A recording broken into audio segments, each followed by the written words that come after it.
et messieurs, ladies and gentlemen, set to make her ring walk, faisant son entrée vers le ring. Elle est invaincue, elle a un jab d'enfer et une vraie passion pour la boxe féminine. She is undefeated, she has a tremendous jab and a true passion for women's boxing.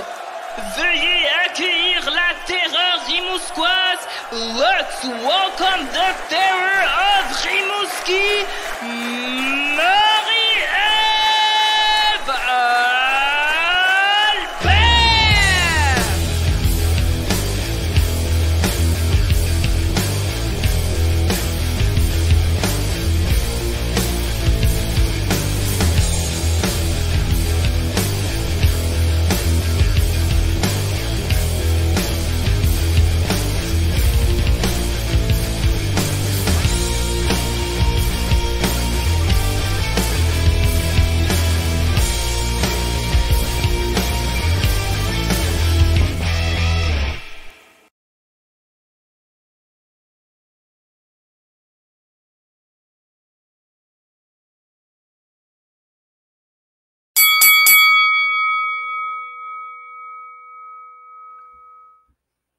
En direct avec Marie-Ève Albert, remarque que j'ai mis mon chandail des Alouettes. Pourquoi? Parce que PKP a acheté les Alouettes, depuis ce temps-là, ils ne perdent plus. Et je me dis, peut-être que PKP pourrait partir une affaire de boxe. Tu sais, le 2 milliards qu'il était prêt à mettre dans les Nordiques, mêlé d'une promotion de boxe, tu sais, ça va te coûter quoi? 200 000 par année? Il n'y en a pas de problème, là. C'est des petits montants, puis tu mettras ça à TVA Sport au lieu de mettre les Nordiques qui n'arrivent jamais. Donc, c'est pour ça que je flirte PKP avec mon chandail des Alouettes. C'est pas fort aujourd'hui, mon Laurent? Ben, c'est toutes des petites idées de même pour relancer la boxe que j'ai eue. En direct avec Marie-Ève Albert, et je sais, Marie-Ève, que tu es souriante parce que c'était toute une fin de semaine pour une fille qui aime la boxe féminine. Je crevais. J'ai pas dormi. Servi, pas juste sur le ring, tu as été servi par les histoires qui sont abracadabrantes et qu'on va parler au courant de la journée. Marie, là, j'avoue que j'ai pas les sujets sont dans mon autre ordinateur, fait qu'il faudrait que tu lances le premier sujet. Puis là, moi, tu me connais, je suis un professionnel, je vais être prêt. Parce que les gens ne savent pas, là. Mais toi, Laurent, tu n'as aucune idée de ce quoi je vais te lancer d'en face. Là. Non, mais je suis prêt. On n'est pas stagés, nous autres. Là. Pas pantoute. On ne pratique pas, là. Donc, je te mets le premier sujet. On va revenir au début du mois parce qu'on récapitule septembre. Je voulais qu'on revienne ensemble parce qu'on en a parlé amplement sur ton podcast aussi, toutes sortes de ce qui s'est passé avant, pendant et après le combat de Mary Spencer contre Naomi Maness. Avoue que l'après, c'est incroyable. Là. J'ai comme juste été à la bonne place au bon moment. On n'en parlera pas parce que c'est pas bon pour Man. Mais, les gens iront retrouver ton podcast. Mais je comprends parce que, tu sais, Man a fait un beau combat, puis là, elle a l'impression de se ramasser devant rien. Mais ce que je veux dire aux gens à la maison, c'est un vol. Vous m'énervez avec ce mot-là parce que vous le c'est quoi? On a-tu le droit de dire ça? Vous galvaudez le vol. J'allais dire le même mot. Ouais, c'est parce que 6-4, quand tu as 6-4 d'un bord, puis que le 6-4 est annoncé de l'autre, c'est pas vraiment un vol. C'est parce que toi et les juges, vous avez chacun isolé 4 rondes qui sont clairs de chaque côté, et probablement que vous avez une mésentente sur 2 rondes. Ben, c'est ça, là, vous avez une mésentente sur 2 rondes, mais c'est aussi les 2 rondes les plus serrées du combat, parce que les autres étaient clairs. Probablement que si vous entendez, c'est qu'ils étaient clairs. Fait que là, vous vous obstinez pour 2 rondes serrées de 2 minutes qui peuvent possiblement aller d'un bord comme de l'autre. Donc, c'est pas un vol. Ce que j'aimerais, c'est que dans ce cas-là, quand la ceinture était vacante, que l'organisme de sanction soit rapide sur la revanche automatique. Disons, écoutez, c'était trop serré, vous allez vous repogner dans 120 jours. Tu sais. Mais pour le reste, il n'y a pas de vol, et tant mieux pour Spencer. Spencer, elle n'est pas responsable de la carte des juges. Première chose, oui, elle a eu un combat difficile en partie. On n'est pas là pour se mettre la tête dans le sable non plus. quand on regarde, OK, les gens qui crient au vol, souvent, c'est parce qu'ils ont tendance à regarder une performance globale d'un combat au lieu de regarder chaque round un par un dans son entièreté. Puis ça, ben, il faut apprendre en tant que fan de boxe, en tant que journaliste aussi, en tant que gens de l'industrie, parce qu'il y a des gens de toutes les sortes qui crient au vol des fois, même des gens qui sont habitués à la boxe. Il faut regarder chaque round un par un. Si un round est serré, mais pour Spencer, il faut le donner à Spencer. C'est ça qui arrive aussi. Donc oui, dans ce combat-là, ce que j'ai cru remarquer, puis je ne suis pas la seule, c'est que si on regarde round par round, Spencer peut être en avance. C'est possible si on évalue. Il ne faut pas oublier aussi que Maness a mis un genou à terre. Ça peut ou non être controversé, mais il y a des règles claires quand il y a un genou à terre, qu'il y a une perte, qu'il y a un compte. Donc, l'arbitre, lui, quand il voit un genou à terre, c'est pas à lui de déterminer si c'est intentionnel ou non, d'une certaine manière. Parce que c'est un jet. Il peut juger si tu as été poussé ou quelque chose. Si c'est un slip ou autre, puis c'est clair, c'est une chose, mais s'il n'a pas vu l'action correctement, il doit faire un compte sur un genou. Fait que ça, on le tasse, il faut le compter. Quand on analyse notre round où il y a eu le genou à terre, il faut qu'on calcule qu'il y a eu un compte. C'est la règle. Autre chose, c'est sûr que les rounds que Spencer a gagnés... Mais tu as quand même le droit de donner le round où Maness met son genou à terre à Maness. Puis là, oui, donner 19 à Maness. C'est ça, fait que c'est quand même, là, c'est ça que les gens de la régie puis des gens très haut placés en boxe m'ont dit dans l'oreille. Tu sais, Laurent, ce genou-là, le round pouvait être à Maness, oui. si on est honnête. Donc, les juges, souvent, ils ont le réflexe de, dès qu'il y a un genou, de donner le 18 de l'autre bord. Mais c'est pas un bon réflexe. Oui, c'est un mauvais réflexe. Fait que là, eux autres, ils disaient, regarde, ça a quand même viré de 3 points de combat. Là. Moi, j'avais le round. Moi, je l'ai donné à Maness sur ma carte, 19. C'est comme ça que je l'ai évalué. Oui, mais le juge qui donne 18, ayant vu le genou, il y a 3 points de différence avec toi, genre. Exact. Voilà, en partant, ça peut changer la carte. Dans un combat, dans un round et un combat serré. Fait que je comprends moi, je comprends la frustration de Maness. Le seul problème, c'est qu'après ça, tu dis, OK, Spencer a gagné.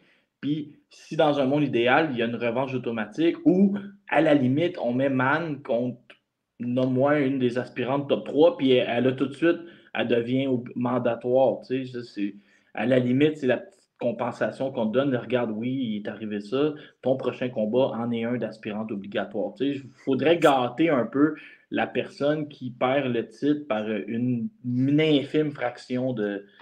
Si on regarde la performance de Mary Spencer globalement versus celle de Maness, c'est vrai que Maness a mieux fait globalement parce que les rounds qu'elle a gagnés, elle les a gagnés beaucoup plus larges que ceux que Mary a gagnés. Fait que si tu n'évalues pas round par round, puis tu évalues ça comme un gros round de 20 minutes, là, c'est sûr que beaucoup de gens voient Maness en avance et pas Spencer. Mais c'est pas ça la boxe. C'est pas comme ça qu'on évalue. Maintenant, Spencer, j'ai trouvé, je ne sais pas à quel moment, en début, dans les 3 premiers rounds, il s'est passé de quoi? Son attitude a changé. Les 2 premiers rounds, elle avait l'air quand même assez confiante. Elle allait avec ses grosses mains. Puis, elle a eu un round plus difficile. Je ne me rappelle pas si c'est le 3e ou le 4e, mais on dirait que ça a changé sa façon de voir son propre combat, qu'elle s'est perdue un peu dans sa tête. Il a fallu beaucoup, beaucoup d'interventions de Samuel Décarie entre chaque round pour la craquer. Sam... il est allé, il est pas allé à peu près, là. Il allait fort, il n'avait pas le avec choix. le dos de la main morte. Oui, tu pourrais dire ça. Mais Spencer, là, tu sais, parce que moi et Spencer, on a une relation spéciale, OK? Moi, je parle en français, puis elle répond... moi, je parle en anglais, puis elle répond en français. Fait que c'est vraiment chaotique, mais nous, on s'entend super bien dans notre conversation. Puis je lui ai clairement demandé... c'est quoi, c'est comment ta relation avec Samuel Décarie, tu sais? Je dis, tu as un certain âge, tu as beaucoup d'expérience. Puis elle m'a dit, c'est ça, Laurent, le danger. Elle dit, c'est que quand je fais pas, mettons, elle m'a dit, non, elle m'a pas dit quand je fais pas, elle m'a dit, le danger, c'est que je pourrais, tu sais, à cause de mon expérience, puis tout ça, puis des fois, je pense qu'elle avait l'air à dire qu'elle tend vers ça, mais je suis pas sûr, là, je ne vais pas mal interpréter. Mais après devenir, le mot qu'elle disait, c'est uncoachable. Tu sais. Elle dit, j'ai tellement d'expérience, j'ai tellement de mes championnats amateurs puis tout, que tu sais, le coach me dit quelque chose, puis comme, c'est qui lui? Tu sais, j'ai eu d'expérience, je sais quoi faire. Tu sais. C'est ça qu'elle expliquait, puis c'est ça qu'elle essaye de je sais pas si elle laissait de casser ou c'est ça qu'elle a cassé ou qu'elle ne fait pas, mais qu'elle tend vers ça. J'ai pas mal incompris parce qu'on, comme je te dis, les langues, là, on parle les deux notre langue qui est pas maternelle, mais c'est ça un peu sa relation avec Sam. Puis sur le ring. Moi, je trouvais ça correct. Ça prend ça des fois. Oui, mais j'ai juste hâte. Mais non, mais en même temps, je pense que c'est pas de la faute à Spencer, puis que c'est de la faute au. Là, c'est rare que je fais ça, mais je vais chialer après 120 secondes, pas le podcast, la durée. Je pense que, tu sais, c'est des combats féminins, dès qu'ils sont à un haut niveau, je sais pas si on le voit plus en boxe féminine, mais je pense que oui, c'est toujours serré. Tu sais, comme Kim Clavel, tu dis, j'aurais aimé ça qu'elle sorte. C'est juste 2 minutes, la minute de plus fait la différence. Côté stamina, comme on dit en anglais, l'endurance. Tu sais, 20 minutes pour te donner une idée en championnat du monde. 6 x 3 chez les hommes, tu es en milieu de combat, tu es à 18 minutes. Ça veut dire qu'au 7e, c'est le 12e. C'est ça. Exact, c'est 36 versus 20. Puis j'ai vraiment l'impression que ça fait une grosse différence, qu'il y a des choses que tu peux pas établir. Ça ne permet pas, le 2 minutes, de séparer les femmes des enfants. Donc, il y a beaucoup de gens, puis c'est pour ça que beaucoup de boxeurs veulent aller vers du 3 minutes x 12 ou du 3 minutes x 10 ou du 2 minutes x 12, mais il faut que les règles commencent à changer. On en voit, je vais parler d'un combat tantôt qui a fait encore 3 minutes x 12 cette semaine, la semaine passée. Mais tu as raison sur ce point-là. Premièrement, 2 minutes, tu n'as pas le temps d'établir ta stratégie, puis aussi, celles qui n'ont pas tant une bonne forme physique, un bon cardio, une bonne endurance, peuvent passer dans le crack. C'est ça qu'ils vont, Michel disait quand il faisait son plaidoyer, lui, il était vraiment, il défendait le pour et le contre. Tu sais, lui, il était comme un avocat là-dedans. Puis il disait, une fille qui n'est pas nécessairement bien entraînée, mais qui aurait une expérience de boxe ou qui se ramasse dans un petit ring puis qui est une bonne bagarreuse, elle va être capable de fermer le gap du fait qu'elle n'a pas le niveau d'entraînement puis la science de l'autre. Ça ne paraîtra pas tant que ça sur un combat de 2 minutes. Moi, j'ai trouvé que Mary Spencer avait eu de la misère avec sa forme physique dans ce combat-là. Je ne sais pas si c'est parce qu'elle a trop lancé des grosses mains qui n'ont pas abouti au début, puis après ça, elle a gaspillé de l'énergie gratuitement là-dessus. Mais j'ai trouvé qu'elle était essoufflée tôt dans le combat. Je vais te donner une piste de solution, OK? Puis Mary Spencer et sa conjointe, qui est fort sympathique, les deux sont venus me voir pour me dire, Laurent, c'est quoi ça ta prédiction de victoire par décision? As-tu regardé Man boxer? Elle a des faiblesses, puis elle est facile à atteindre. Puis je pense que peut-être Spencer a eu la maladie de la cogneuse de penser qu'elle avait vu une faiblesse, que l'autre ne l'avait pas corrigée, puis qu'elle allait juste être un peu trop facile. C'est comme si le plan A n'a pas fonctionné, puis il aurait fallu qu'il switch au plan B plus tôt, et ça s'est peut-être fait trop tard. Bref, il y a eu beaucoup d'énergie de gaspiller avec le mindset de cogneuse. Mais elle a gagné, puis ce que je veux savoir, c'est... Oui, elle a gagné. La suite des choses, moi, elle a 39 ans, elle a gagné, elle frappe comme une mule, elle a un entraîneur qui est prêt à la préparer un peu pour tout. Moi, je veux dire, ça ne me dérange pas, moi, man. Moi, j'aimerais ça qu'on utilise la même stratégie que Vanessa. Tu sais, Vanessa était jeune, c'est elle qui a demandé pour Shields, puis qui l'a eu. Là, Spencer a 39 ans. Moi, j'aimerais ça qu'on y aille all-in, puis pourquoi pas, tu sais, essayer de la parachuter dans les gros noms de l'industrie avec une victoire. J'aimerais ça qu'on y trouve une championne ou un gros nom. Tu sais, on parle de Bracus, on parle de... Ça pourrait même être Emma Cousin. Bracus, c'est viable parce que Bracus, c'est la numéro 1 à WBA. Donc, on sait qu'Terry Harper a laissé son titre. Le titre est vacant. Marie est championne intérim. Donc, aspirante numéro 1 contre championne intérim, ça serait viable. Maintenant, qui organise ça? Bracus est chez Tom Loeffler, donc elle a beaucoup de visibilité, autant en Europe qu'aux États-Unis, entre autres avec Golden Boy, puis ils ont des places chez PBC, Top Rank, Tom Loeffler est partout. Est-ce qu'un combat contre Bracus est viable? Probablement. Est-ce que ça pourrait se faire au Québec? J'y crois peu. Je crois que Bracus a de plus gros moyens pour amener ce combat-là avec une belle bourse. Là. Si on veut vraiment une grosse bourse. Moi, je n'ai jamais cru à Bracus. Là, je l'ai nommé comme ça. Mais Bracus, c'est viable parce que c'est elle qui est proche. Elle, on lui doit le combat pour la ceinture d'une certaine manière.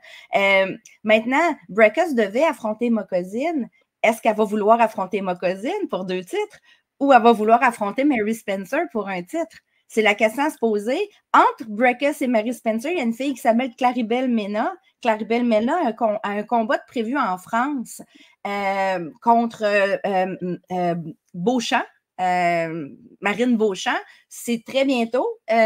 Donc, Mena ne peut pas venir aux États-Unis, ne peut pas voyager au Canada, mais peut aller en Europe. Est-ce que Breckus pourrait vouloir prendre Mena à la place, en Europe, une place où elle peut voyager, ou Marine Beauchamp, si Marine gagne, je ne sais pas.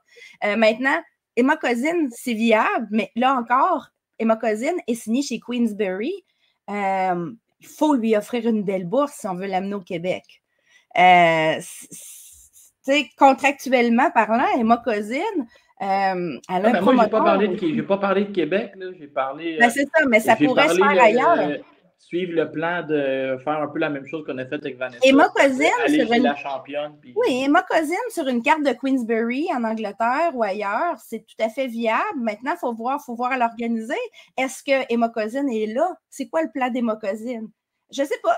Fait que, il faut, mais c'est sûr qu'il n'y a pas 1000 options pour Mary Spencer parce que l'autre championne, c'est Femke Herman, qui, selon ce que je sais, va affronter. Il y en a des options, là, je ne vais pas ramener à un ancien règne, mais on peut lui amener des filles de la division d'en dessous, créer des défenses. Puis la division d'en dessous, présentement, est trop payante. Non, les filles arrête, les aspirantes loin, là, on la suit un peu, j'ai dit. Oui, mais veux-tu un titre ou elle veut juste gagner? Un ancien règne à 154 livres. Oui, mais veux-tu la faire gagner? Là, il faut penser que c'est une championne intérim. On ne peut plus y amener n'importe qui. Moi, je viserais all-in, mais... Tu peux amener n'importe qui. Là, on ne fera pas la boxe un matin, mais tu peux amener n'importe qui à 147. Dès que tu payes la sanction, tout le monde est content. Ben oui, mais peut-être, je te dirais que la plus susceptible de monter présentement, c'est Sandy Ryan. Fait comme amenez-y Sandy Ryan. Non, moi, je te parle. Okay. Là, tu fais... Non, mais là, Marie, tu fais exprès. Ben moi, je vois pas pourquoi Mary Spencer s'en irait affronter une fille qui n'est pas s'il n'y a personne d'autre. Là, je vais encore me fâcher. Il ne faut pas que je me fâche à chaque podcast, mais une fois que tes options sont brûlées, genre, ça se peut que ce soit une défense optionnelle contre une aspirante à 147 livres. Là. C'est la boxe féminine. Il y a déjà un matchmaker puis un promoteur qui m'ont dit à 154 livres, tout le monde entre 130 et 154 livres pèse 154 livres. Fait qu'on peut amener n'importe qui. C'est pas comme chez les hommes. Je sais pas pourquoi. Présentement, 147 livres, c'est riche. Il y a peut-être une option pour elle, mais moi, j'espère pas que ce soit ça. J'espère qu'elle va avoir une vraie option parce qu'elle n'a plus beaucoup de temps pour elle si elle veut aller chercher un titre majeur. C'est plus ça mon point. Il faut que les autres veulent. Je t'amène à un autre point. Première défaite pour Caroline Vert. Que j'ai vu. J'ai vu le combat de A à Z, fait que je peux t'en parler. Mais toi, t'en as-tu entendu parler? Tu l'as-tu vu? J'ai vu, il y avait des gens qui jetaient le combat. Il y avait des... J'essaie de ne pas tout dire. Qu'est-ce que je peux dire? Qu'est-ce que je peux pas dire? Oui, il y a beaucoup de gens qui écoutaient le combat pendant le gala de Jean-Pascal. Il y a des gens qui avaient des laptops dans les journalistes qui regardaient le combat. Je vais vous le dire, son ancienne équipe était là, regardait le combat. Ils ne l'ont pas commenté toutefois. Ils ont eu la classe, ils regardaient, mais ils ne commentaient pas. Mais qu'est-ce que je pourrais te dire? Si je fais mon analyse, là, puis que moi, tu me connais, des fois, je suis malin. Là. Moi, je suis malin. Moi, je suis trop malin, puis toi, tu es trop gentil. Genre. Ça, c'est notre ouais, mais là, moi, j'amène juste des faits aujourd'hui. Fait que je veux pas l'émotion parce que Caroline est une amie. Donc, je vais amener juste des faits. Mais si je trouve, j'ai lu l'après-match puis tout. En gros, si je m'en tiens aux faits, moi aussi, mais en mettant un peu de en tout cas, vous allez comprendre. Je trouve ça dommage qu'elle s'était mis beaucoup de pression en quittant le groupe Yvon Michel de la manière qu'elle l'a fait, avec une sortie publique. C'est courageux, la plupart des gens ne le font pas, puis je pense que le public a le droit de savoir, puis moi, j'ai apprécié qu'elle le fasse comme ça. Mais ça lui mettait de la pression. Elle allait aux États-Unis sacrifier beaucoup pour sa carrière et de voir que le premier test est raté, je me dis, ça doit être vraiment plate pour elle, puis elle doit vraiment être à terre. Là, Maintenant, j'ai parlé à Caroline, OK? Je lui ai parlé cette semaine. Elle a l'air d'aller bien présentement, OK? Des options, il semble en avoir. Je n'entrerai pas là-dedans parce que je n'ai pas de détails, mais d'autres options sont sont envisageables. On va dire ça comme ça, présentement. Donc, il y a des plans, mais quel va être le plan choisi, je ne sais pas. Pour ce qui est du combat en tant que tel, moi, je vais te dire qu'est-ce que j'ai vu dans le ring. Okay? Premièrement, c'était un combat serré. De 10 rounds, il y a juste 3 rounds qui ont fait l'unanimité des juges. Okay? Les autres 7 rounds, c'est partagé soit pour Caro, soit pour l'adversaire. J'ai vu une Caro qui a bien commencé son combat. Ses premiers rounds, elle utilisait bien son jab, elle se déplaçait autour de l'adversaire, elle la bougeait où ce qu'elle voulait. Je trouvais que c'était intéressant de voir comment commençait son combat. Mais le constat est le même pour la plupart des gens qui ont vu le combat. On l'a vu respirer par la bouche vraiment tôt. Quand je dis tôt, là, c'est qu'à peu près au 4e round, les commentateurs mexicains ont noté qu'elle respirait par la bouche. On comprend qu'ici, les jambes sont tombées. Les jambes qu'elle avait en début de combat, qui la déplaçaient, tout d'un coup, elle s'est mise à reculer. Elle était beaucoup adossée aux cordes. J'ai l'impression que l'altitude a peut-être cassé ses jambes un peu. Oh, attends, là, je vais faire mon fameux classique. C'est l'altitude. Là, je vais encore me fâcher. Je sais c'est quoi, je sais qu'est-ce que tu vas me dire. Son adversaire, elle s'est entraînée là-bas. Non, son adversaire, je déteste quand Marie-Ève Albert, la fan de nos boxeurs québécois, sort des excuses encore. 2e podcast de suite où j'en parle.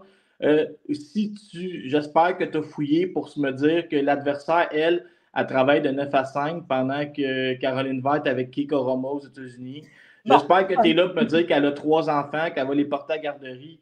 L'excuse de l'altitude, ça, c'est comme oublier que les boxeurs mexicains ont une vraie job. C'est comme quand Kim Clavel. Caroline ne travaille pas. Elle a une job de 9 à 5, Caroline non, aussi. Je sais, mais oui, ça, ton argument ne tient pas, là. Non, ça commence à chercher des excuses. Les 2 boxeurs ont leur chose puis ont leur vie, genre, tu sais. Moi, je pense que la vie privée des boxeurs, ça s'annule ici. Parce que Caroline a aussi une vie privée.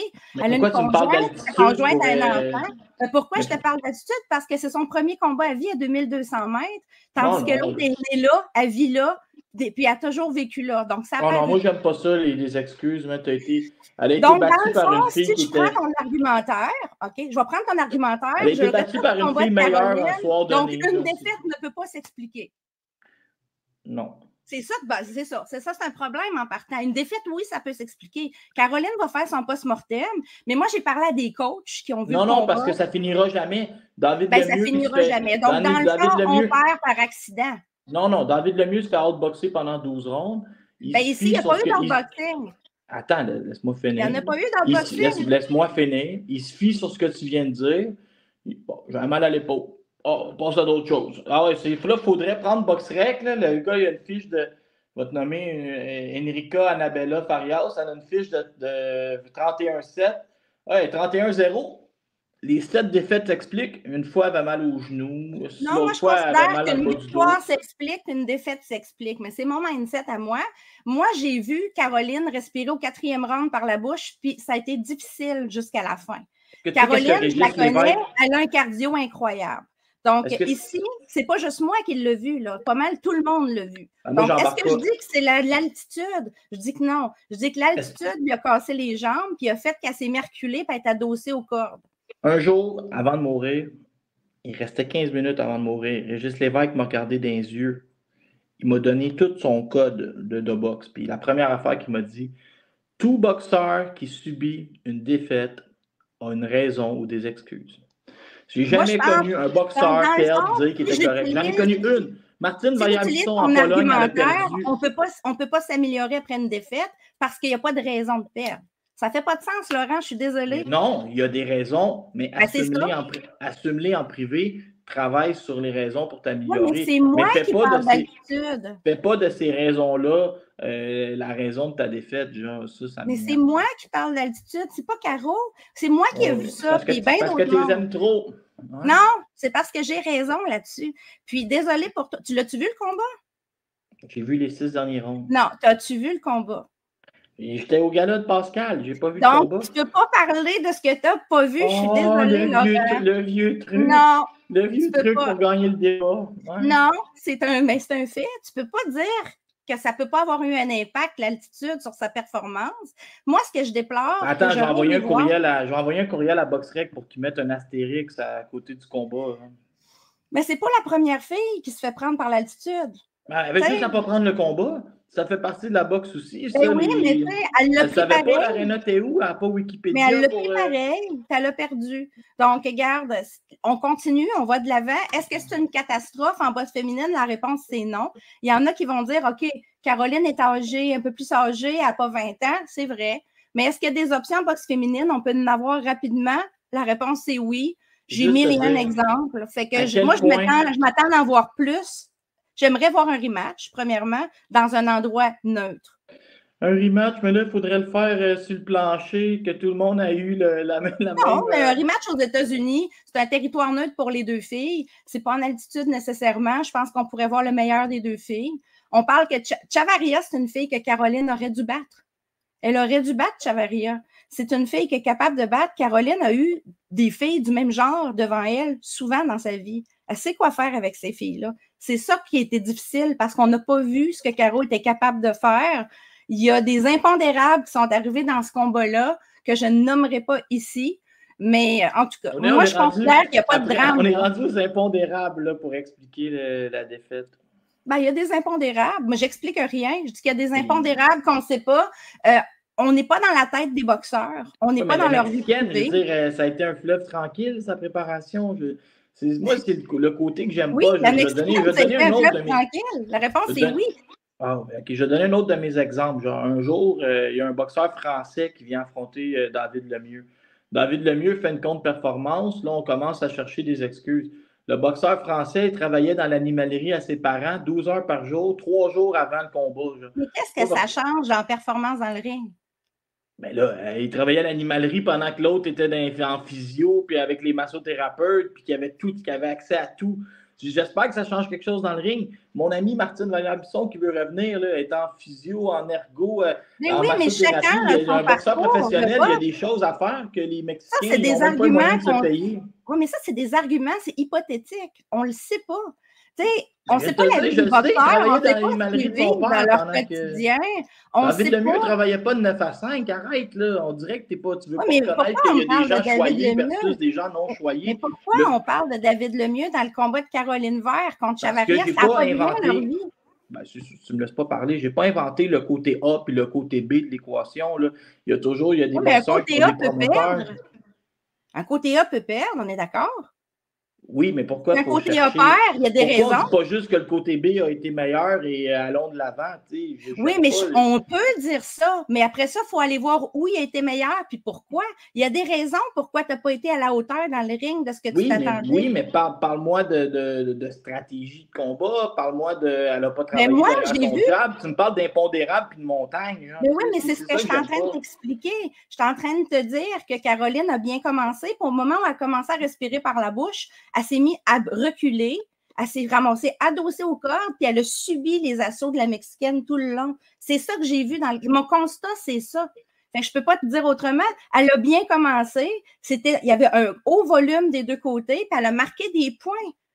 C'était serré le combat, fait qu'on ne peut pas dire que la fille a mal fait à 100%. Il y a, comme je te dis, 3 rounds seulement ont fait l'unanimité. Donc, on ne peut pas dire qu'elle a contre-performé. Je ne suis pas d'accord avec ça. Par contre, il y a des choses qui ne sont pas bien passées à partir peut-être du 3e, 4e round. Sa préparation et sa forme physique lui ont joué un tour face à une adversaire qu'elle aurait... Laisse-moi finir ma phrase. Face à une adversaire qu'elle aurait dû battre. Ouais. Ben oui. Donc, c'est des excuses. Non, c'est un constat. Toi, tu sais pas quelle préparation elle a eue. Moi, je ne peux pas te parler de sa préparation. Je n'étais pas là. Est-ce qu'elle a été préparée pour l'altitude? C'est ça ma vraie question. Si la réponse est non, tu as raison. Sa préparation n'a pas été optimale. J'aimerais ça des fois qu'on donne du crédit aux adversaires. Tu sais, là, tu n'aimes pas mes exemples de David Lemieux. Je vais te donner mon exemple de Evelyne Bermudez. Tu sais, c'est comme ça vient ici affronter Kim, elle n'a pas le droit de gagner. Tu sais, il faut tout casser, il faut menacer le juge dehors. Tu sais. Ça m'énerve, ça. L'adversité. Quand Kim perd contre Neri Plata, il y a des choses. Mais quand Kim perd contre Neri Plata, ça s'explique. Il y a des choses qu'on peut expliquer. Il y a des choses qu'on peut voir chez Neri Plata qui sont super, mais il y a des choses qui s'expliquent du côté de Kim. Pourquoi elle n'a pas été capable d'arriver au niveau? Est-ce que c'était sa préparation? Est-ce que c'était parce qu'on l'a pris pour acquis? Est-ce que c'était? Je ne sais pas, mais c'est le même principe pour Caro. J'aimerais ça des fois qu'on soit capable de juste dire qu'un soir donné, l'adversaire a été meilleur et regardons vers l'avant. Tu sais, un peu de crédit à l'adversaire. Genre, j'ai beaucoup de misère à... Tu sais, comme je vais te donner un exemple, là, mais je n'aime pas mes exemples à cause que je ne sais pas pourquoi, mais Sergei Derevianchenko, il vient ici contre Mbili, puis ça fait 9 mois qu'on attend le combat, puis tout ce que les gens disent, au lieu de donner du crédit à Mbili, c'est fait mal quand les deux étaient blessés. Tu sais, je veux dire, en boxe, il y a tout le temps des blessures, il y a tout le temps des impondérables, il y a tout le temps des choses qui n'ont pas fonctionné en entraînement, puis tu vas quand même faire ton combat, genre, puis après, je trouve ça plate jamais on dit « OK, l'adversaire a gagné ce soir-là. » Moi, je te dis, la boxeuse mexicaine a boxé comme elle boxe d'habitude. Il n'y a pas de surprise. Moi, j'ai vu 5 combats de cette fille-là. Fait que je sais très bien quoi m'attendre. Elle boxait exactement comme elle devait boxer. Il n'y a pas de surprise. Donc, admettons que Caroline s'est préparée pour cette fille-là, puis que ça n'a pas fonctionné, il faut aller voir pourquoi. Qu'est-ce qui n'a pas fonctionné? Si tu me parles de sa forme physique, moi, je ne sais pas comment c'est préparé, mais selon moi, c'est préparé de façon intense. Mais est-ce que c'était préparé pour l'altitude?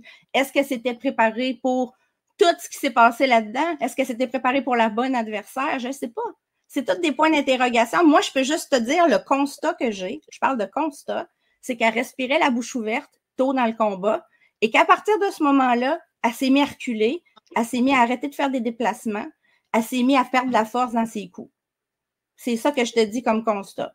L'adversaire, elle était fidèle à elle-même. Elle boxe tout le temps pareil d'un combat à l'autre. Elle est bonne. C'est pas une fille, c'est une fille qui est meilleure que sa fiche. Mais c'est une fille que Caro est capable de battre, aurait dû battre. Je te dis ça comme ça. C'est ça mon constat. Moi, je te parle de constat. Parce que je ne peux pas savoir comment elle s'est préparée, puis avec qui, puis est-ce qu'elle était prête pour telle affaire. Ce que je peux te dire, c'est qu'elle a bien parti son combat. Elle a gagné des rounds. Elle s'est mise à respirer par la bouche. On dirait que ses jambes sont tombées. Elle s'est mise à se déplacer vers l'arrière tout le temps, ce qu'elle ne faisait pas en début de combat. C'est là qu'elle a subi des assauts d'un corde beaucoup. Pour un juge, c'est payant de voir une fille qui attaque une fille d'un corde. On a une meilleure vue. Qui attaque, qui a le centre du ring, qui est adossé au corps, qui se défend. T'sais. C'est là que ça a fait la différence, selon moi. C'est ça. Moi, je te parle juste de constat.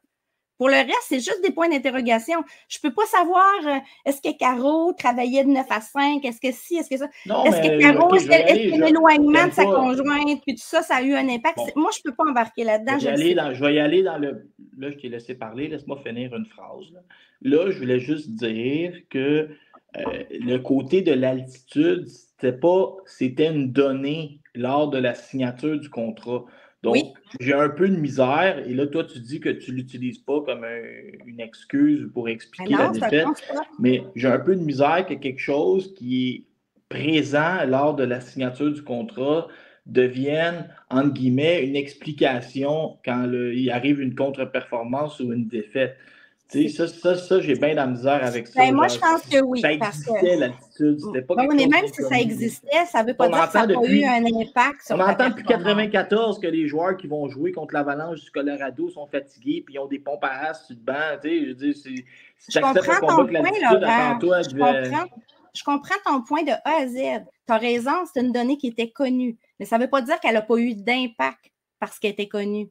Est-ce que ça aurait pu être mieux géré? Probablement. Mais c'est pas grave, moi, juste regarder de l'avant et avancer. Moi, j'aime pas le... Ben, regarde, t'as beau pas l'aimer, c'est ça le constat. Tout le monde a le même constat. C'est comme si les adversaires n'ont pas le droit de gagner. Tu sais. Ben oui, mais non, il n'y a rien contre Johanna Chavaria. Moi, j'avais Chavaria en avance d'un round. J'avais Chavaria en avance d'un round. Caro a perdu un point pour accrochage aussi. C'était un accrochage qui était justifié. C'est-à-dire, je veux dire, le point qu'elle a perdu était justifié. Je ne peux pas dire « elle n'aurait pas dû perdre ce point-là ». Ce point-là a été enlevé dans un round au 9e round, un des 2 rounds de championnat. Il faut comprendre. Moi j'analyse juste ce que je vois. Maintenant, la suite pour elle, on verra, mais je sais qu'il y a des plans qui sont en train d'être réfléchis.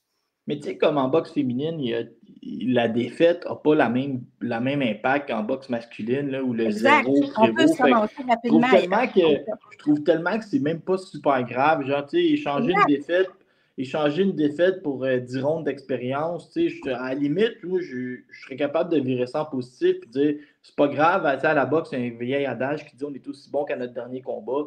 On fait un dernier combat avant Noël, tu gagnes, puis on repart positif en 25. C'est exactement ça. Il n'y a pas le même impact parce qu'on n'a pas 1000 boxeurs par catégorie qui se battent pour être au top. C'est juste qu'à chaque mois, tu t'essaies de me protéger une boxeuse québécoise qui a perdu. Non, je ne protège pas de boxeurs québécois, mais je pense qu'on n'a pas la même vision là-dessus. Moi, je considère que toute défaite comme toute victoire s'explique. Puis, si ça s'explique, ça se travaille. C'est juste ça. Je vais faire. Moi, j'ai le goût de faire l'introduction du prochain sujet, mais en me servant Non, mais en me servant de ce qui vient d'arriver dans notre méga chicane, ça a été écœurant. Vas-y. Tu vas trouver là, il y a de la graine d'animateur de radio, OK? Ah ouais, let's go. Parlant controverses et choses qui peuvent s'expliquer, quelle histoire que Sandy Ryan qui affrontait Mikaela Mayer, c'est mon histoire préférée, l'histoire qui m'a le plus marqué depuis, je vous dirais, un bout, puis je vais la raconter, puis après ça, je sais que tu connais l'histoire mieux que moi, mais fait que tu corrigeras si je me trompe, là. Mais en se dirigeant vers l'arène, c'est tout Madison Square Garden, je m'en allais lancer. MSG. En se dirigeant vers le MSG, il y a un individu qu'on n'a pas encore identifié qui a rentré en contact physique avec Sandy Ryan pour lui vider une chaudière de peinture rouge sur la tête. Ça n'a aucun sens. Après, ce que j'ai compris, c'est que Sandy Ryan était vraiment comme énervée, en colère. Pas juste en colère, était affectée. Là. On aurait dû probablement la sortir de ce combat-là, ne serait-ce que pour les gens qui promotent, qui ne sont pas capables de protéger l'athlète vers l'aréna. Et Sandy Ryan a décidé de boxer quand même, a décidé de ne pas donner raison à l'assaillant, mais ça n'avait aucun sens. Pour vous donner une idée à la maison, vous irez voir, il y a une photo où elle est flambant nue, là, pour montrer, elle a de la peinture. La peinture, comme, il faut quasiment qu'elle va falloir qu'elle se lave au versol, là, au varsol. La peinture est nue, elle a encore de la peinture, là, fait que beaucoup de peinture, là, fait que ça n'a aucun sens. La protection des athlètes qui sont dans leur monde en marchant vers le ring, c'est sûr que c'est facile à dire après, elle n'aurait probablement pas dû se battre, mais ça, c'est dégueulasse. Honnêtement, c'est parce que là, il y a du monde qui vont dire c'est bien juste de la peinture, c'est pas grave, elle devrait en rire. C'est parce qu'il faut comprendre que le geste était violent d'une certaine manière. Sandy Ryan attend dans le lobby de l'hôtel de s'en aller. Donc, elle sort de l'hôtel et le gars, le petit bum, était là à l'attendre. Il savait à quelle heure, à quel hôtel elle était, quand est-ce qu'elle partait, qui allait être là. Et c'est pas juste de dire je lui pitche de la peinture, c'est que tu lui rentres dedans pour lui déverser un seau de peinture. Donc, il y a contact physique intense, premièrement. D'une manière, en anglais, ils appellent ça un assaut. Là. On peut appeler ça une voie de fait. Même une voie de fait armée parce qu'il y a de la peinture. C'est une agression. C'est une agression parce que c'est bien beau dire que c'est de la peinture, mais elle, sur le coup, elle ne sait pas. Ça peut être un couteau, ça peut être de l'acide, ça peut être n'importe quoi. On ne le sait pas. On l'a vu dans l'histoire. C'était qui? C'était Monica Seles qui s'est fait poignarder. On a vu c'était Nancy Kerrigan qui s'était fait casser littéralement un genou par un garde du corps de Tony Harding pour prendre sa place aux Jeux olympiques. Donc, surtout, mais là, ça me trouvait un peu... vieux jeu, mais surtout en boxe féminine, il peut avoir un gars crackpot qui est genre in love avec une des deux puis qui décide de s'en prendre physiquement à elle. C'est des choses qui sont arrivées. Des fans fous, comme on appelle. Là.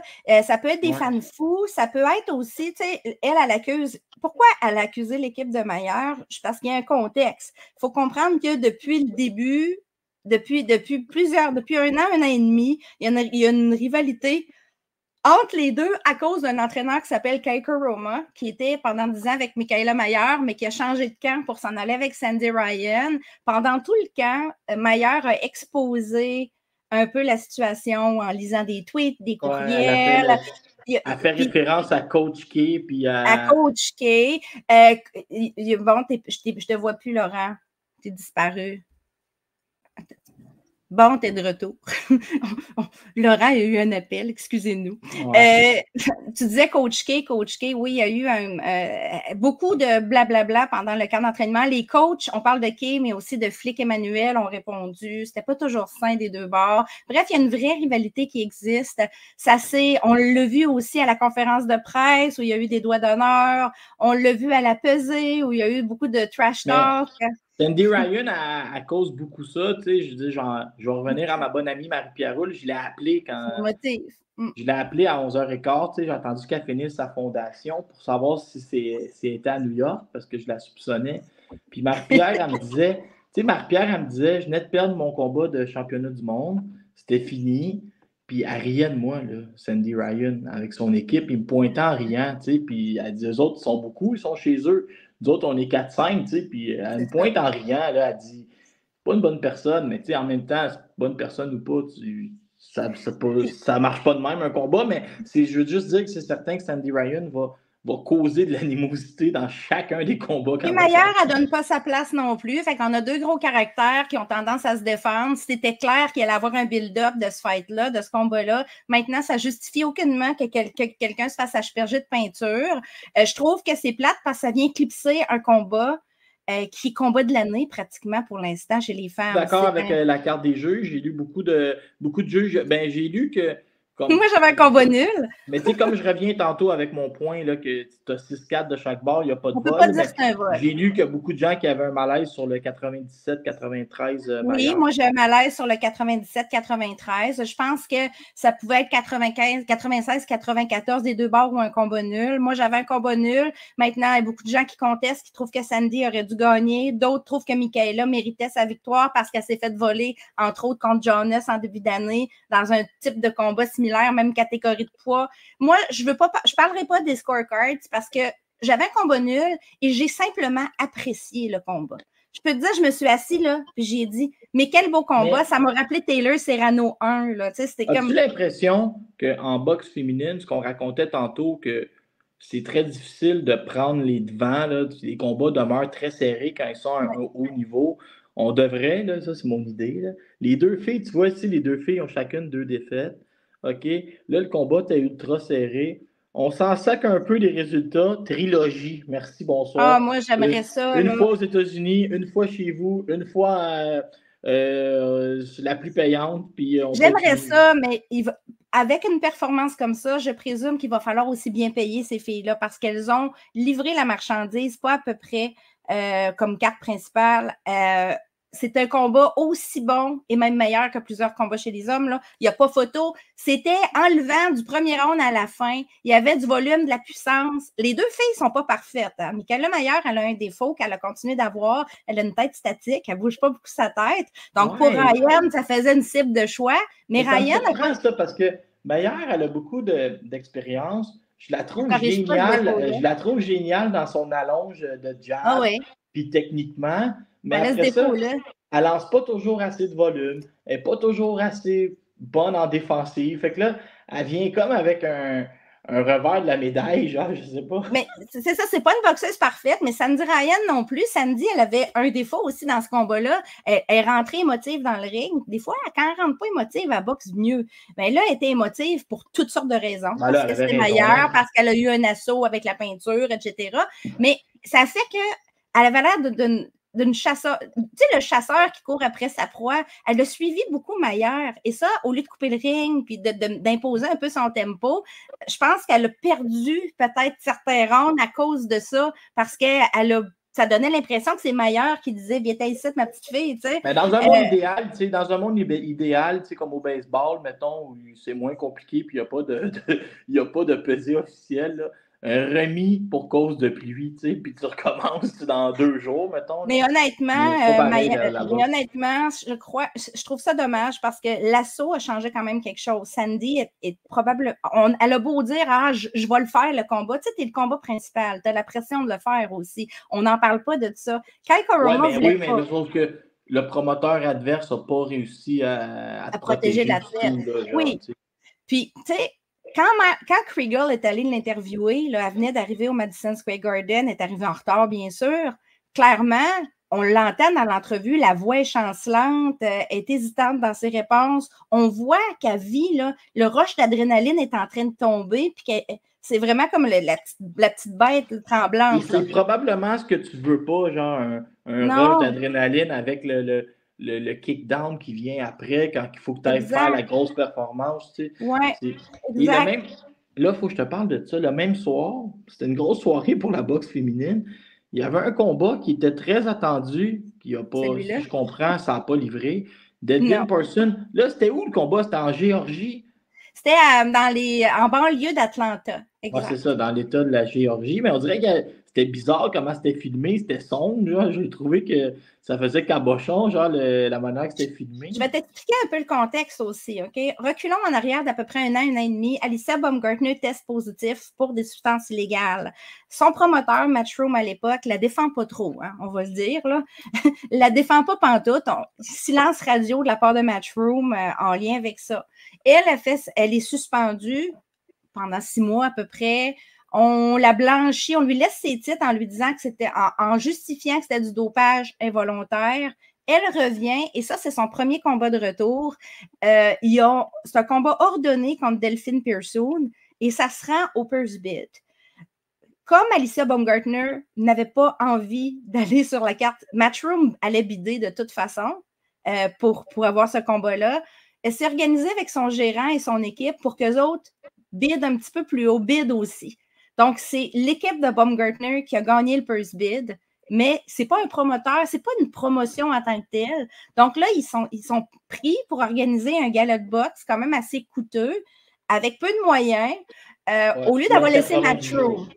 Donc, la solution qu'ils ont trouvée, c'est de faire un gala sans spectateurs et de donner le mandat à Brings.tv, qui est une compagnie qui vend de la merch, c'est ça que je comprends, puis qui ont toutes sortes d'activités. Eux, ils ont un édifice un petit peu, tu sais, on parle de la sphère à Las Vegas, bon, tu sais, il y a un truc aussi technologique avec des effets spéciaux. Donc, ils ont organisé, c'est pour ça qu'il n'y avait pas de spectateurs, c'est pour ça aussi que tu avais un paquet de filles qui faisaient des débuts pro en dessous de ça, parce qu'il n'y avait pas le moyen de payer pour une sous-carte chère, on va dire ça, ou relevée. Maintenant, c'était un mal pour un bien, je t'en parlerai juste après. On arrive à ce combat-là, ça a pris du temps, là, ça a été reporté plusieurs fois. On se dit, Delphine Pearson a vraiment une chance de faire mal paraître Baumgartner à cause de son style. Rappelons-nous Taylor Pearson 1, le volume, l'intensité de Delphine Pearson qui est toujours présente. Mais là, Delphine est plus vieille que Cathy Taylor, est en fin de carrière. Et ça a paru sincèrement dans le ring. Le combat s'est soldé par un no contest au 4e round après une coupure, un accident, un coup de tête accidentel. C'était pas une grosse coupure, mais ça coulait directement dans l'œil. Donc, c'est sûr que ça, c'est un arrêt automatique. Ça coulait franchement dans l'œil. Donc, on doit protéger les athlètes avant tout parce que le sang peut aveugler pendant plusieurs semaines un athlète et tu peux pas te battre juste avec un œil si c'est un sport de combat où tu as des coups d'en face, là. C'est ta vie, là. À un moment donné, il faut quand même que tu aies tes 2 yeux pour pouvoir te battre. Même si on se rappelle qu'il y a déjà une fille qui s'est présentée au Québec avec un seul œil. Mais bon. J'ai donné tous les rounds à Baumgartner, honnêtement. Il y a eu le knockdown au premier round. J'ai trouvé Pearson lente. Je ne sais pas si tu l'as pris, ce combat-là, mais elle était lente, Laurent. C'est pas la même Pearson. C'est une Pearson qui a vieilli. Il n'y a rien de mal à vieillir, mais elle n'était pas capable de tenir devant Baumgartner le rythme, là. C'est ce que j'ai trouvé. Tout ce qu'elle essayait, était un peu ses talons, tout ce qu'elle frappait large, elle n'était pas capable d'atteindre la cible, puis quand elle atteignait, la contre-attaque de Baumgartner était impeccable. Elle a goûté à la main de Baumgartner au premier round, la grosse main. Dès le premier. Ça l'a aussi fait reculer un peu. Tu sais, quand tu y goûtes, quand tu vas au plancher au premier round, il faut que tu revoies un peu ta stratégie parce que tu ne peux pas juste te lancer et dire je vais me faire frapper puis je m'en sac parce que tu es déjà allé au plancher. Tu veux gagner le combat, tu sais. C'est, à un moment donné, si tu perds, tu vas au plancher à chaque round, tu ne le gagnes pas ton combat. Il faut être stratégique, mais c'est surtout le fait qu'elle est beaucoup plus lente, moins agile. J'ai trouvé beaucoup moins agile présentement. Elle est plus lourde aussi qu'avant. Il faut se rappeler que contre Cathy Taylor, elle n'est pas plus lourde. Elle était revenue dans une catégorie un peu plus légère. Elle a déjà monté à 135, elle a déjà fait du 126. qui est plus une catégorie qui lui ressemble. Je trouvais qu'à 130, à son âge, c'était plus difficile. Fun fact, as-tu vu la pesée? Oh mon Dieu, Laurent. J'ai jamais vu ça de ma vie. J'ai ri tout le long. C'était une pesée à comme 7 heures le soir. Donc, on s'entend que pour les gens qui ne savent pas encore, en boxe, c'est rare qu'il y ait une vraie pesée à 7 heures le soir. D'habitude, ils vont les peser autour de midi, 1 heure. Ils vont prendre les poids, vont les laisser se réhydrater. C'est ce qu'on appelle une pesée médiatique et non une pesée officielle. La pesée officielle ou la pesée de contrôle, comme d'autres vont l'appeler, avait eu lieu beaucoup plus tôt. Donc, là, ils ont décidé de faire une pesée médiatique. Mais j'ai jamais vu ça, je te jure. D'habitude, dans une pesée médiatique, ils vont jouer le jeu. Hein. Ils vont faire comme si c'était une vraie pesée. Ils vont embarquer, ils vont faire des face-offs, tout ça. Là, c'était une carte de femmes. Pour commencer, il y avait 9 combats féminins. Tout le monde est arrivé ou presque habillé en boxeur, comme s'ils étaient prêts à rentrer dans le ring, les souliers puis tout. Ils se sont pesés, habillés, avec leurs souliers sur une balance Dolorama. C'était vraiment drôle. Parce que, non, mais c'est rare qu'on les voit garder leurs souliers sur une balance. Ça enlève un peu de crédibilité. Je te dirais qu'au moins, fait l'effort. Parce que les gens dans la foule ne savent pas que c'est stagé. Ça avait vraiment l'air fake de A à Z. On a compris. Ceux qui savent comprennent que la vraie pesée avait eu lieu avant. Moi, je m'étais fait avoir, je ne me rappelle pas où, qui avait fait ça, genre à 15 heures, je pense. Puis, je voyais... le gars sortait du buffet au casino, puis il s'en allait se peser en bas. Là j'étais vraiment mêlé. Puis là, à un moment donné, j'ai compris. Ouais. Juste vite, ce sujet-là, je ne vais pas m'attarder sur les 8 filles qui ont fait leur début pro, mais c'est pour moi qui adore la boxe féminine et qui aimerait qu'il y ait de la profondeur en boxe féminine un peu plus. C'était un cadeau de voir 8 nouvelles filles arriver en boxe féminine sur une carte. On avait des combats début pro contre début pro, entre autres. Donc, sur 8 combats, il y avait 5 combats de 4 rounds. Parce que il y avait soit une fille ou les deux qui étaient en début pro. Je veux juste nommer 2 noms qui ont attiré mon attention beaucoup dans ces filles-là. C'est Isabelle Vasquez, une fille qui a beaucoup d'expérience en boxe amateur. Et même chose pour Stéphanie Simon. Là, c'était des filles qui ont été choisies, mais la plupart avaient un background en sport de combat. Soit une grosse carrière amateur, soit ils ont fait de la TCL, du MMA ou du kickboxing avant. Donc, c'était toutes des filles qui savaient se battre. Puis, il n'y avait pas nécessairement d'adversaires bizarres qu'on amenait pour les faire bien paraître. C'était presque toutes des match-ups assez égaux. Donc, j'ai trouvé ça super intéressant, no joke. C'est sûr que pour quelqu'un qui a faim de voir des combats d'envergure en sous-carte de Baumgartner-Pearson, c'était peut-être pas la place. C'était toutes des 4 ans. Marie, la personne qui voulait des combats d'envergure était à l'autre poste. À l'autre poste, il y avait quoi que j'ai pas trouvé que la carte. Chouchou, il y avait Xander, il y avait. C'est ça. Eux autres, ils regardaient. Moi, je regardais les 2 cartes en même temps, plus celle-là d'Alexa Kubicki sur mon cellulaire. Bref, il y en a. J'ai adoré cette carte-là parce que j'ai pu voir du sang nouveau. T'sais, ça m'a fait plaisir. À cause que j'ai pu voir du sang, là, voyons. Ben, du sang nouveau, on peut voir un peu de nouveauté. On n'arrête pas de dire que c'est pas profond, la boxe féminine, c'est pas profond, mais là, on a 8 filles qui arrivent one shot, sont toutes quand même intéressantes. Ils savaient toutes se battre. Moi, j'étais contente. J'étais contente parce que c'est 8 nouvelles filles dans le milieu, 8 nouvelles filles qui vont faire croître leur carrière. Hey, on n'a pas parlé de Jess Camara et de Nathalie Fagan. Toi, tu étais là? Oui, non, je n'étais pas là. J'étais là juste à la pesée, qui était une pesée officielle. J'ai vu Nathalie Fagan qui a très bien fait. Oh mon Dieu, c'était des débuts pro parfaits, honnêtement. As-tu remarqué le plaisir qu'il y avait dans le coin? Je ne sais pas si tu as vu la carte avec mon ami Kenny. Honnêtement, là, j'ai adoré ces débuts pro-là de Nathalie Fagan. Pour commencer, elle était contre Maxime Turcotte Novoselic. C'était quand même une fille qui avait déjà une victoire, qu'on avait vue sur une carte de New Era avant. Une fille qui a gagné les Golden Gloves en Ontario. Fait que, tu sais, Nathalie, elle a un gros background, on s'entend amateur. Elle se fait longtemps qu'elle est là, puis elle roule sa bosse. Donc, moi, je savais qu'elle serait bonne. Mais j'ai trouvé qu'elle avait un style pro. Puis j'ai trouvé que le plaisir, moi, c'est ça que je remarque. On dirait que c'était le best moment, le meilleur jour de leur vie, là, qu'ils vivaient, là, tout ce gang-là dans le coin. Le Donnybrook, le gym à Yann Mikelop puis à Shackleton, c'est vraiment un peu une belle ambiance. Puis c'est une famille, hein, c'est vraiment une ambiance familiale. À chaque semaine, Kenny il va être sur la route avec des boxeurs ou son équipe amateur. Tu sais, Kenny qui est très impliqué. Puis tu as Camara puis Yann Mikelop. ils sont partout, là, genre, ils vont suivre leur boxeur puis leur équipe. Ils étaient au show de Yann Pellerin après la semaine d'après, où les gens se faisaient prendre en photo avec la ceinture. Camara, elle est littéralement partout, et même à l'étranger, genre, où elle était pour le combat de son ami. Fait elle est partout, ils multiplient les sorties publiques, ils sont beaucoup une grosse famille, le Donnybrook Gym, et je trouve ça magnifique. Il y en a beaucoup qui ont dit que Jessica Camara avait moins bien fait qu'espéré. Moi, je pense que c'est au contraire Bonnie Hunter qui a mieux fait qu'attendu. Bonnie Hunter s'est présentée devant Jessica Camara, préparée pour Jessica Camara, puis elle a donné une belle opposition. Elle n'a pas gagné de round. Moi, j'ai donné aucun round à Bonnie Hunter, donc on ne peut pas dire que Jessica a contre-performé du tout. Non. C'est juste que je trouve que Bonnie Hunter avait un style qui matchait bien le style de Jessica. Ça a fait un bon combat à la fin. C'était intéressant à regarder, c'était pas plate.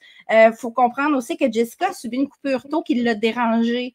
On n'a pas pu voir la Jessica qui était 100% focus sur ce qu'elle faisait parce qu'elle touchait souvent sa coupure. On voyait qu'elle tassait le sang. Cette coupure-là n'était pas grosse. C'était un peu le même principe que celle de Pearson, mais était mal placée. J'ai trouvé que c'était correct. Pour une défense optionnelle, c'est tout à fait correct. En boxe professionnelle, des fois, les gens ils jouent un coup ou deux coups à l'avance. Puis on a souvent vu des boxeurs qui sont sur le point d'avoir un gros combat de championnat du monde faire ce genre de combat-là. Comme Mathieu Germain, il dit clairement je le savais que c'était pas mon niveau, mais je reste actif en attendant. Mais j'ai l'impression que Camara, elle a mis le 10 rondes en banque, elle a mis encore un peu d'expérience en banque, même si ça en a énormément, puis qu'il arrive quelque chose de gros. Ça lui permet aussi d'avoir la paix pour la défense de son titre goal. Voilà. Elle se garde positionnée dans les classements. Puis là, elle attend un appel. Puis elle pourrait attendre un appel de cette fille-là, Terry Harper, pourquoi pas, qui a gagné dans une troisième catégorie de poids. Hey, honnêtement, c'est mon happy moment 2024 pour l'instant, la victoire de Terry Harper en boxe féminine. Pourquoi? Parce qu'elle a vécu beaucoup de choses, Terry Harper. On a remis en question sa carrière il n'y a pas si longtemps que ça. Elle a monté à 154, elle a descendu à 147. C'était pas simple pour elle parce qu'elle était très petite à 154. Elle était vraiment pas le menton, les coups étaient beaucoup plus lourds aussi dans ces catégories de poids-là. Son menton avait de la misère à le prendre parce qu'avec la réhydratation, elle était vraiment désavantagée et elle la réhydratait pas carrément, tu sais. Elle fait à peu près 146 réhydratée. Non, ça faisait aucun sens, ça. Il y en a une couple qui ont passé de 130 à 154. À partir du moment qu'ils se battaient un peu entre eux autres, c'était correct, mais c'était certain que ça ne pouvait pas tenir. Il y a une raison. Il y a une pointure de la discipline. Je vais donner l'exemple de Terry Harper qui s'est fait knocker par Sandy Ryan un peu plus tôt cette année. C'était très dépareillé. C'est pas que Terry Harper n'a pas le talent, mais c'est pas sa catégorie de poids. C'était une 130 livres avant. Elle ne peut plus faire le poids, mais à 135, je l'ai trouvée à son meilleur, Laurent. C'est vraiment là où elle est plus efficace à retrouver sa vitesse. Elle était beaucoup plus lente à 154, à 147, mais à 135, on voyait qu'elle retrouvait ses vitesses. Son jeu de jambes était plus facile aussi. J'ai trouvé que contre Rhiannon Dixon, c'était sa première défense WBO depuis qu'elle a gagné son titre. C'est une boxeuse qui est meilleure que ce qu'on a vu dans le ring contre Terry Harper. J'ai trouvé qu'elle boxait vraiment, elle a voulu boxer très petite. Puis, il a peut-être nuit parce qu'elle tombait un peu vers l'avant. Quand elle tirait, c'est comme ça penchait, elle fonçait un petit peu vers l'avant. Puis Terry Harper a bien utilisé ça contre elle. Elle l'a vu tout de suite. Mais Harper est impeccable. Elle a été patiente. Tu te rappelles peut-être de certains combats, entre autres celui contre Breckus qui était plate. Terry Harper contre Breckus qui était un combat nul et c'était endormant de A à Z. Là, on a eu un combat où il n'y avait peut-être pas beaucoup de volume au début, mais il y avait quand même des tentatives. Puis, ça s'est amélioré. Je pense que toute la deuxième partie du combat était suffisamment intéressante pour elle pour qu'elle puisse aller chercher une victoire non controversée. Je te dirais 97-93, ça fait du sens pour moi. Maintenant, qu'est-ce qui se passe pour la suite? Qu'est-ce qui se passe pour la suite? Tu as Béatrice Ferreira, Caroline Dubois dans cette catégorie-là, Cathy Taylor, encore des titres. Jessica Camara attend une chance.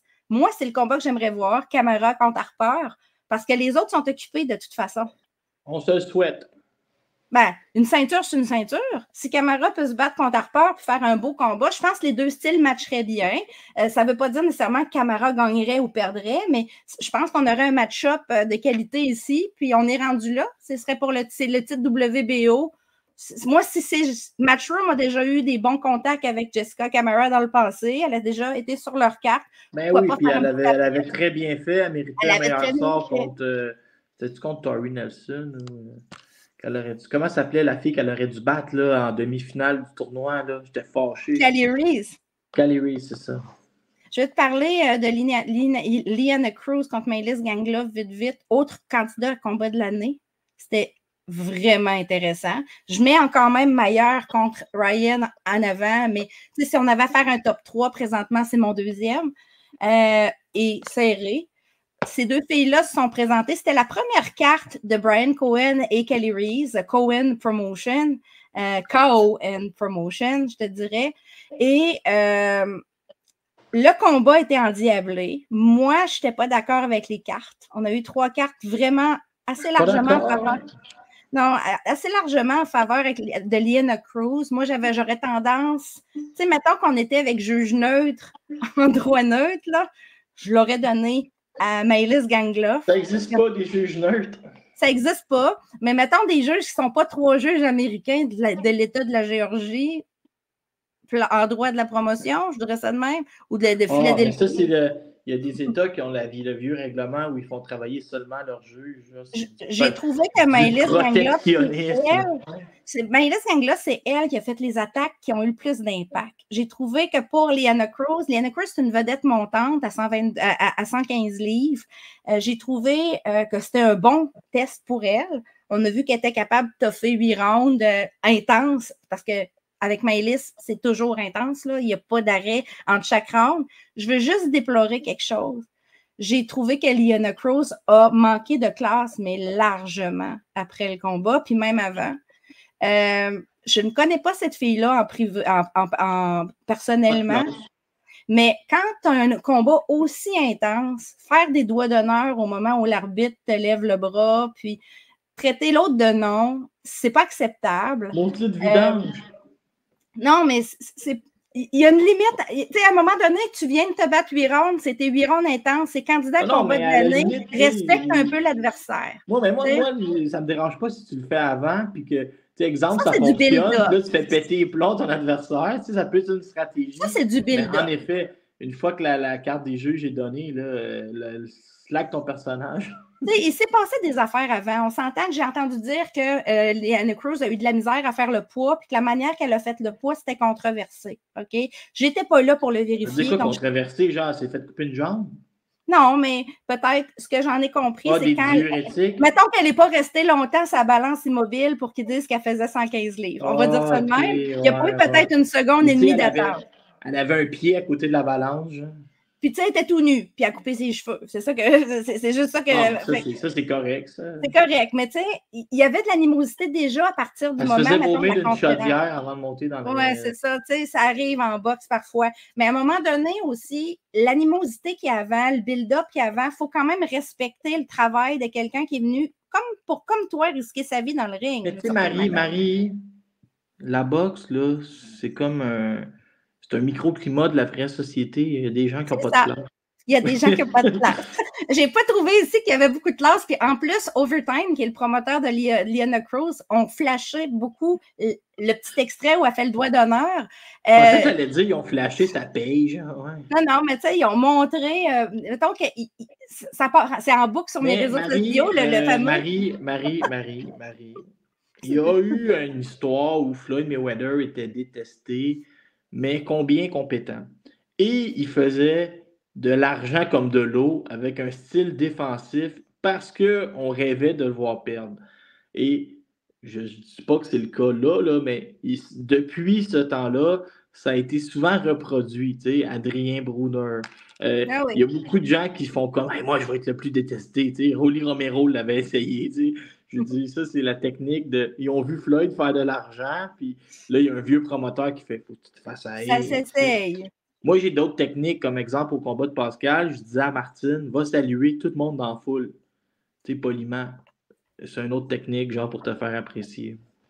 Ouais, c'est peut-être une technique qui est plus dans mes goûts. C'est plus saine. Ouais, c'est plus dans mes goûts. Plus saine et moins payante. Ouais. Liana Cruz est une bonne boxeuse. Il ne faut pas lui enlever son talent. Je crois ici qu'elle a été très baveuse sur des cartes qui ont été très généreuses envers elle. On va dire ça comme ça, parce que c'était très serré. Moi, je crois que Gangloff, ailleurs, aurait gagné. Mettons que ce combat-là avait lieu en Italie ou au Canada, contre les deux mêmes. Je crois que Gangloff aurait gagné, ou du moins, ça aurait été un combat nul. Pas une différence comme ça. Donc, un peu de respect et un peu d'humilité ne ferait pas de tort à Mme Liana Cruz, mais elle va apprendre, elle est jeune. Peut-être qu'un jour, elle va rencontrer quelqu'un qui va vraiment lui donner une leçon de boxe, puis là, elle n'aura pas le choix d'apprendre c'est quoi l'humilité. Je dis ça, je dis rien. Laurent, je veux te parler de Melinda Watpool vite. OK? J'ai un petit peu de peine, puis je suis contente pour elle en même temps. Moi, je vais t'expliquer pourquoi. Melinda Watpool, 160 livres chez United Promotion, elle vient de gagner il y a peut-être quelques semaines, je pense que c'était le 21 septembre, un rematch contre Natasha Spence, son deuxième combat en 1 an contre la même fille. OK? Melinda Watpool sur BoxRec est classée numéro 1 à 160 livres. La plupart des boxeuses qui étaient là avant, les Marshall, les Shields, toutes ces filles-là, ont monté ou sont partis en PFL ou ont descendu, mais ne sont plus à 160 livres. Donc, présentement, on a Melinda Watpool qui est au top, toute seule, avec tous les titres vacants. Donc, je suis contente pour elle. Elle a plein d'opportunités. Si mettons, United veut étirer le bras, puis dire, on lui fait un combat de championnat, c'est un oui tout de suite. OK? Il n'y aura pas photo, ça va être un oui tout de suite. Par contre, si on regarde la liste de filles qui sont capables d'aller l'affronter en championnat, c'est plus que pauvre. La division des 160 livres, quand Shields était là, il y avait beaucoup de monde qui voulait y aller. Tu sais, quand Shields est quelque part, on a tendance à avoir un mouvement de gens qui montent vers elle ou qui descendent vers elle parce qu'elle est payante, puis c'est elle que tout le monde veut battre.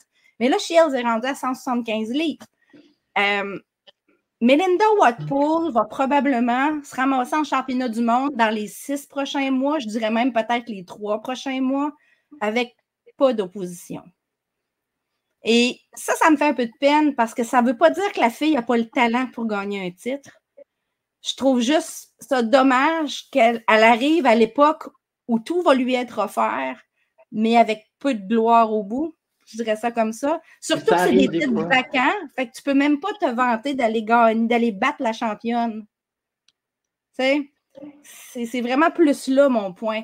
Les seules filles que je verrais intéressantes pour elle, peut-être, c'est Olivia Curry, qui est quand même très bonne à cette catégorie de poids-là. Mais pas. Peut-être que ça pourrait être envisageable, un combat contre Olivia Curry. Mais j'ai hâte de voir les filles comme Tamara Thibault puis toutes ces filles-là passer pro, là, à 160 livres. Là. Tu sais, je commence à avoir faim de voir des filles passer pro pour remplir cette catégorie-là, parce que c'est une catégorie olympique. Il ne faut pas oublier là, les 168 livres. Là. Fait que ces filles-là peuvent descendre à 160. Là. Les 147 peuvent monter. Là, je commence à avoir faim de voir des Olympiens décider, OK, là, je passe pro, parce qu'on a besoin de remplir ces catégories-là qui se sont appauvries. C'était déjà pauvre, mais c'est plus que pauvre, 160 livres, malheureusement. C'était mon commentaire éditorialiste de la journée. D'accord. Tu voulais me parler de certains sujets? Ben non, mais là, Marie, oui, là, mais j'avais 3 sujets, j'avais des petits sujets, mais allons-y vite, OK?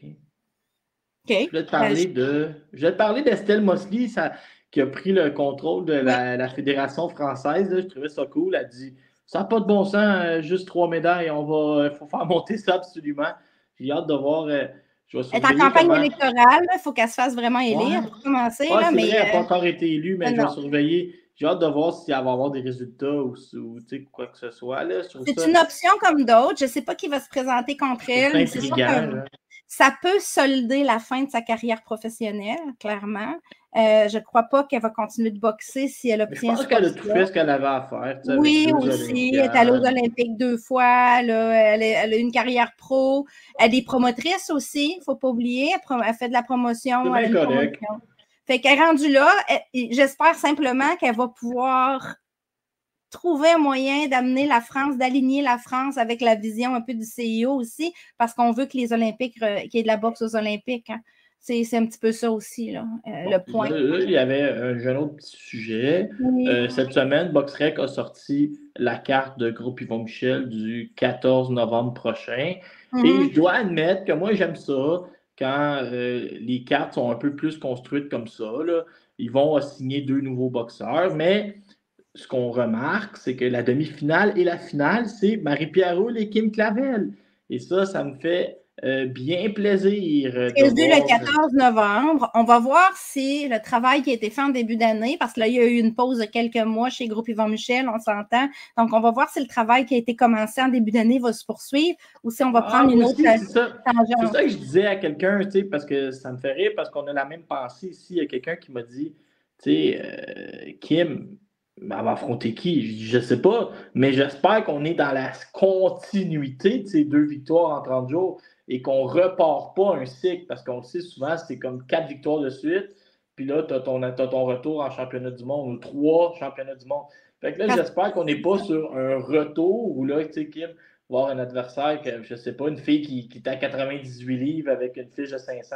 J'espère qu'on va y aller tout de suite dans le, je ne sais pas, moi, IBF éliminatoire ou quelque chose de gros, tu sais. Ça serait bien parce que, sincèrement, Kim, elle a une vie plus équilibrée maintenant. Elle a beaucoup, on en a entendu parler, on a vu des articles passer. Peut-être qu'un jour, elle va vouloir avoir une vie plus normale et pas être aussi dédiée à 100% à son sport, je te dirais.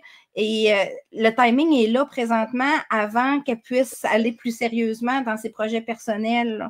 À un moment donné, chez les femmes comme chez les hommes, on va transitionner vers une vie plus normale parce que le mode de vie d'un athlète professionnel, c'est dans une intensité qui est presque pas normale. De faire ça pendant 30 ans ou 20 ans, c'est dur pour le corps, c'est dur pour la tête, il y a beaucoup de sacrifices. À un moment donné, tout le monde aspire à avoir un peu plus de normalité dans sa vie. Donc, pour Kim, c'est maintenant ou jamais. Là, il faut investir, puis il faut aller essayer de lui chercher une opportunité. Pour Marie-Pierre, Marie-Pierre a des options. Mais Kim Clavel n'est plus la célibataire la plus en vue du Québec. Elle a trouvé l'amour. Tu ne peux plus l'épouser, Laurent, c'est fini. Mais la célibataire la plus en vue du Québec est maintenant Marie-Pierre Houle. Une remplace l'autre. Bon, c'est ça. L'une remplace l'autre.